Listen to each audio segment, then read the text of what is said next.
So what is LEGO Worlds? Well, it's a lot of things, and I think a lot of its marketability and reputation has been harmed by people trying to pin it down too much.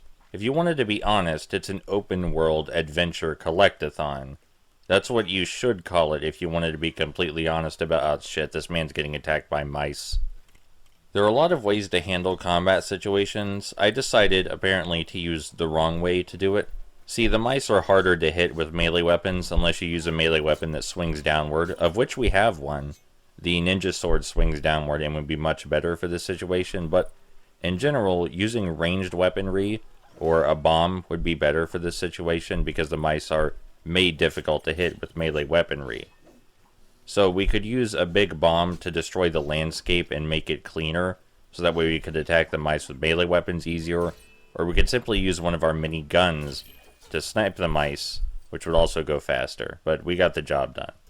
We're also being chased by a zombie pirate, which is a concern because the zombie pirate has black health, and I don't want to blow up the scenery in order to destroy him, and we don't have any black weapons besides bombs. So what I'm going to do is summon a horse and try and jump on the horse and ride it away before the zombie can chase after us again. And I think that'll work just fine. Yeah, there we go. After we're on the horse, we're pretty much free. Anyway, what is LEGO Worlds? Well, I guess if you have to compare it to something existing, it's most comparable to... Hold on. This man wants a tool. We just so happen to have a lot of those, like a whole lot. Actually, I'm not sure if that's a man, but gender is kind of fluid in LEGO Worlds. One of the many appreciable things about it.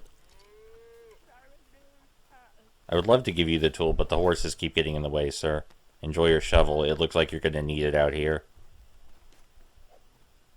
Anyway, LEGO Worlds, if you have to compare it to something existing, is probably most comparable to a child-friendly No Man's Sky. No joke. How it works is you have an entire galaxy to traverse, and each time you travel to a new world, it generates a new seed in a new procedurally generated world. Everything, aside from the buildings and flora and fauna, is randomly generated. All the scenery, the placement of the various items, the NPCs, the quests they give you, the location of the gold bricks, the biomes, all of that, randomly placed and generated. So you're never going to see the same scenery twice, ever. The fact that everything is procedurally and randomly generated also means that the order you unlock things is going to change every time you create a new game. So basically every time you start a new game or a new world, you're clicking randomize, and you never know what you're going to get. And I think that's part of the big appeal of LEGO World, is that every time you start a new world, you really are starting a new world.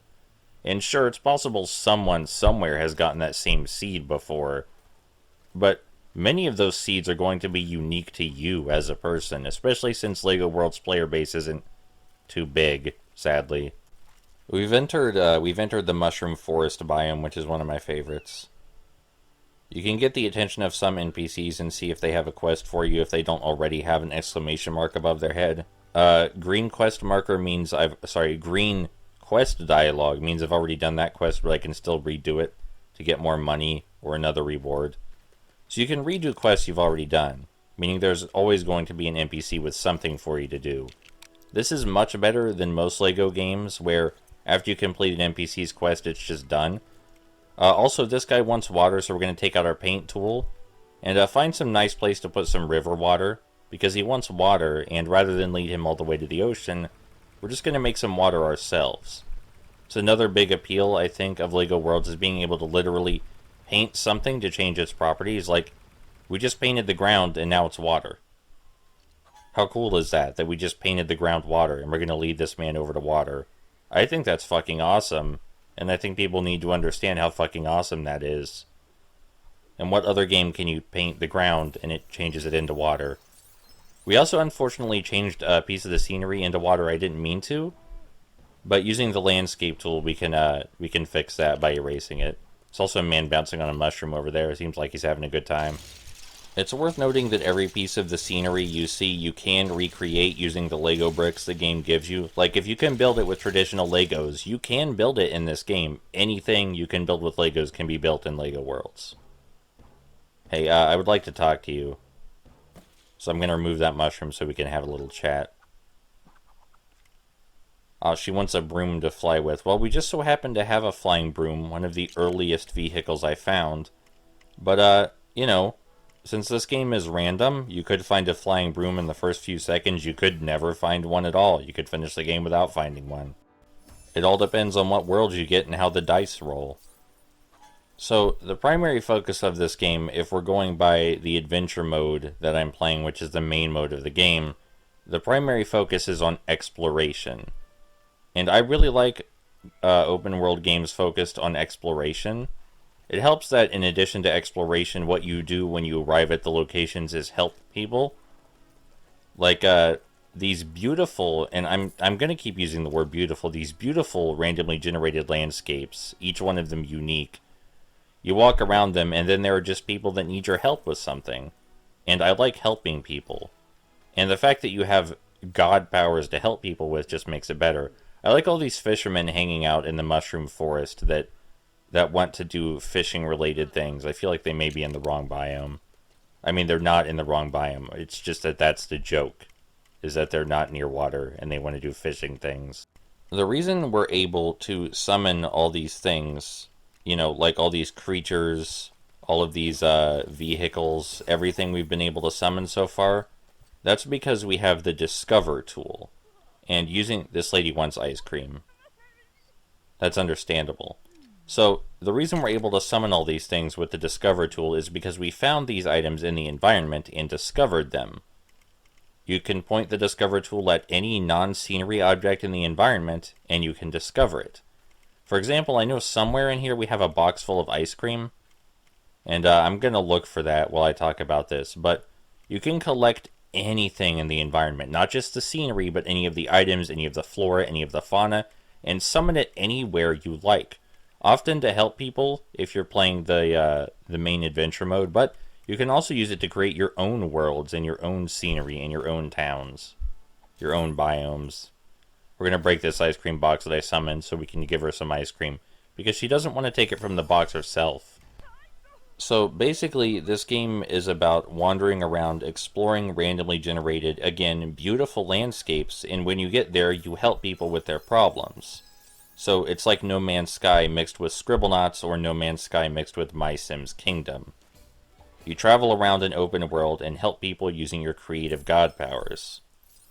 And I'm honestly not sure what more you would want than the description I just gave you, No Man's Sky mixed with Scribblenauts or No Man's Sky mixed with My Sims Kingdom. Granted, more people know what Scribblenauts is, but seriously, the idea is you wander around a completely randomly generated world, find people, and then help them using your super Lego god powers, which can deconstruct and reconstruct reality as you know it. What's not to love about that? It's worth noting they didn't skimp on the details either. In fact, this game is full of details.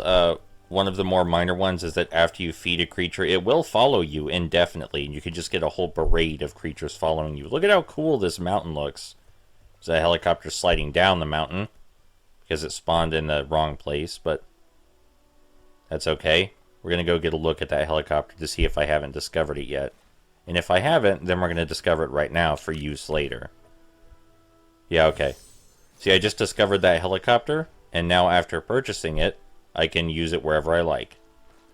That's mostly what studs are used for in this game. The currency is to purchase things you've discovered.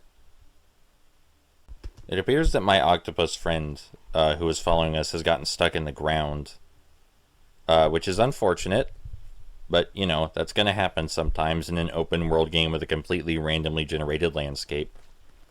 Especially one where the movement is this free range. There are so many things I find appealing about this game. Like, it's also a good walking... There's another helicopter. It's also a good walking simulator game. Like, if you just wanted to wander around the landscape, taking in the beautiful scenery. Like, oh my god, look at how cool this mountain range looks. It looks gorgeous. There are also mountain climbers up here. Each biome has unique NPCs and quests dedicated to it. This guy is lonely. He wants some friends up here. Apparently the other mountain climbers aren't enough friends, so we're going to give him some more friends. This is a white text box, which means we haven't done this quest yet. We're going to summon him a couple friends, which we can do because we met them before. Now, unlike creatures and flora, in order to summon people, you first have to complete a quest for them. You have to do a quest for someone, and then you can collect them and summon them wherever you like. So this town woman we're summoning, and this town man we're summoning, we already did quests for these two NPC types, which is why we're able to summon them. I really like that. I like that you have to help someone before you can collect them. The idea of collecting people is also massively appealing to me. I think another reason that this game's marketability and publicity and lack of player base happened is because the game mechanics are kind of complex. Like, I guess when... that guy gave us a trumpet. Let's play some funky tunes for the mountain people up here. One of the people here seems kind of bummed, so we're going to get a little closer with the music. There you go, now he's dancing. I think something that bothered people about this game is that the mechanics are kind of complex, and maybe they weren't expecting that. But I'm not sure that's a good reason not to look further into the game. Like, this game is wonderful. That's a pretty long gap to that cliffside over there. We're going to pull out our umbrella and see if we can make it. Looks like we're going to. See, look at the sense of adventure, even in the small things. Like crossing that huge ravine was awesome. This man is getting attacked by goats. That's a new one. I don't remember anyone getting attacked by goats before. Let's get out our rapier. These weapons, mostly gotten from chests, or from helping NPCs, or sometimes buying them from the balloon lady, who we have yet to see. The game has a day-night cycle, and the balloon lady only appears at night. Oh, I see her actually right over there. But first, there's a troublemaker carrying a gold brick. Gold bricks are the main collectible of the game, and you need 100 of them to complete the game's main objective, which is to get 100 gold bricks. And then you can create your own world, instead of just finding ones. After we tackle one of these troublemakers down, we get access to its gold brick, and that gets added to our total. We've already found a lot of gold bricks here, in this one place. When you get in the late game, you unlock larger and larger worlds, and eventually the worlds get so large it's not uncommon to find 10 plus gold bricks in a single world. By the pitchfork, by that seed, by that hourglass brick. I think the hourglass brick is just something you build with and not an inventory item, and Eagle just decided to land near us for no particular reason, so I'm gonna go ahead and write it. Because this game is awesome like that. It's a really quick and convenient way to get up here. I didn't plan this or anything, the Eagle just sort of landed next to me, which is cool. So here's a settlement. The game does have settlements. There's a Lego town, this one. There's a frontier town. There's a castle town. The Lego town is my favorite. It's a mixture of the really, really old style of Lego town, like one of the earliest Lego towns, but it has some modern stuff in it, like there's legit gaming PCs in the houses, which I think is adorable. The layouts of the settlements are also randomly generated. You're never going to get the same settlement twice. Some may have certain buildings and some may not. This guy wants a picture of the clock tower. So we're gonna get a look at the clock tower and see if we can. There it is. But we also need a picture of them in the clock tower. I'm sorry about getting the gender of the Lego people confused so often, but the thing about this game is that because you can customize all the parts of a Lego character, gender is kind of a suggestion in Lego worlds. Like, you can make your character any gender you want, and you can make a character a mix of genders if you want. That's the power of creativity. You can be anything you want to be in Lego worlds. The way my brother described this thing is, it's everything good about the open world parts of Traveler's Tales Lego games, and then some. And I think that's a fair way to put it. Like, if you love the open world parts of Traveler's Tales games, then there's no reason not to love this. This guy wants dogs, because he can't have pets at home. He wants to play with some dogs out here. So we're just gonna conjure some dogs for him. Because we're like that. We like helping people. All of the things people ask for are generally cute and pure. I like going to the settlements and helping people out in the settlements. It's my favorite part, honestly. Also, look at how huge this map is. I skydived so you could get a better sense of scale. Look at how big this place is. Anyway, yeah, helping people out in the settlements is my personal favorite part, but there's so much to love here. Like, if you just come here for the creating, oh boy, can you create. Anything you see right now, you can create it yourself. That man wants a wrench, but I don't know what he would do with that wrench, so maybe I shouldn't. This man wants a truncheon. He wants a beat stick.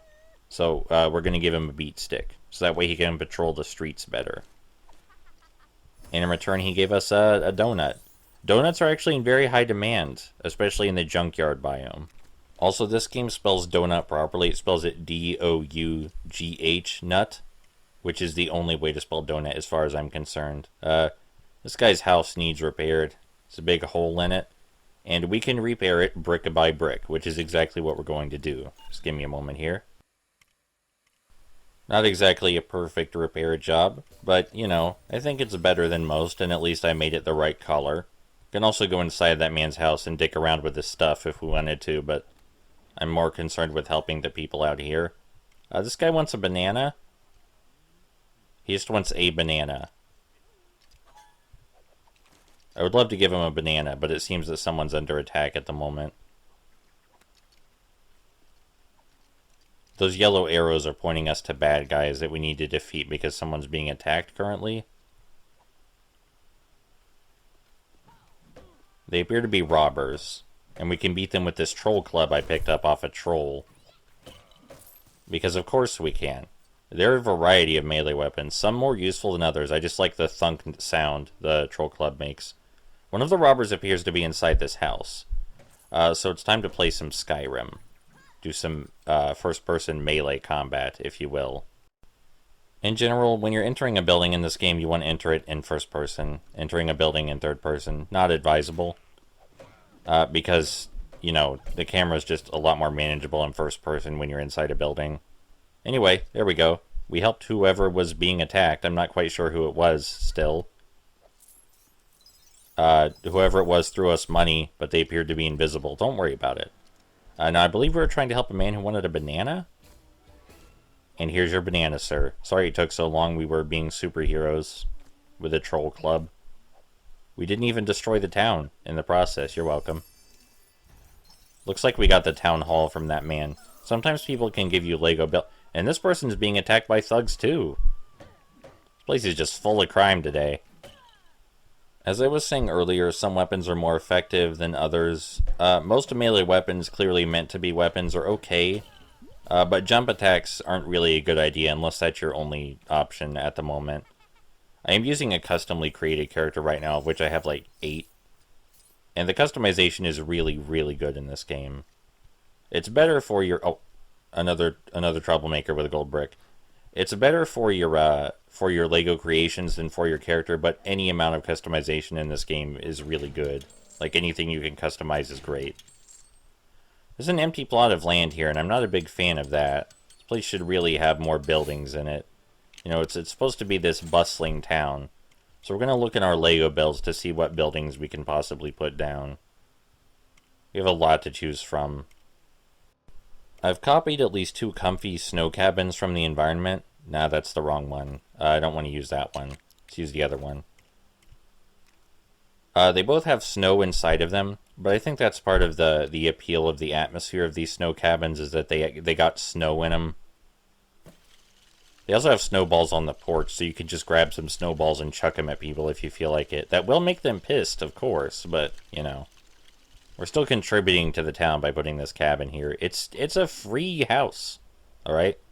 And if we walk inside the house, there's a comfy fireplace and the couch is covered in snow, which I think is fucking adorable. You can still sleep on it. Like, you can still relax on the couch even though it's covered in snow. But yeah, this game's wonderful. It's adorable, it's cute, it's creative. It's really almost every genre. And it also kind of defies genre at the same time. I love it a lot.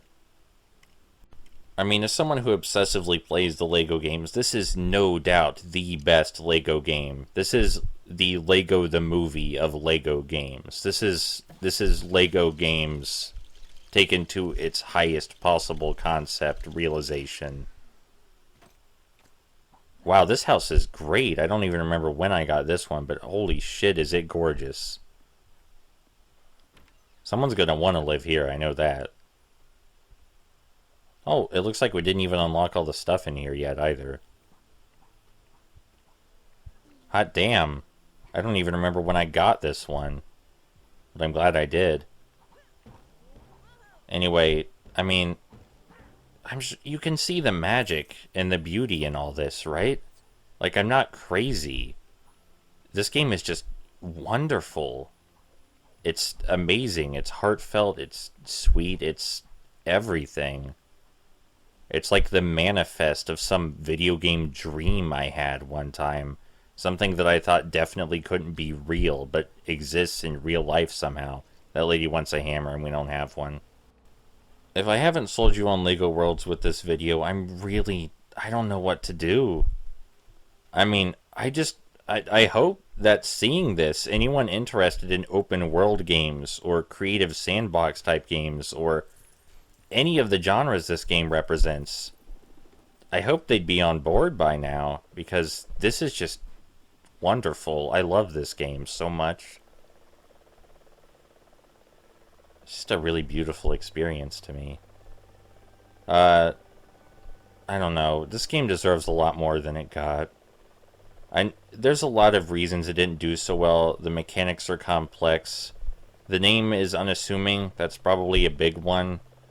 LEGO Dimensions was out around the same time, and if you see LEGO Dimensions and LEGO Worlds on store shelves and you're a parent, you're probably going to buy LEGO Dimensions instead, because it has licensed characters and it sounds more impressive. LEGO Universe came out, which also sounds more impressive than LEGO Worlds. There's also, you know, the fact that, again, people tried to pigeonhole this. They tried really hard to compare it to existing things instead of letting it be its own thing, inspired by existing things. But I give you some really good comparisons just in case you're the kind of person that needs those. And I mean, like, holy shit, I've put hours and hours and hours into this game, and I'm still not nearly done seeing everything. And even when I do get done, I can just start a new game, and it'll be like clicking randomize, because I don't know what worlds I'm going to get, or what order I'm going to unlock things in. I mean, I don't know. This game, it's regularly sold for $20 on the PS4, brand new and sealed, on eBay and Amazon. $20 brand new and sealed. That's how poorly this game sold. You can just find brand new sealed copies lying around for less than 20 bucks. So if this even looks a little bit appealing, just go play it. Like, this is a dream game for me.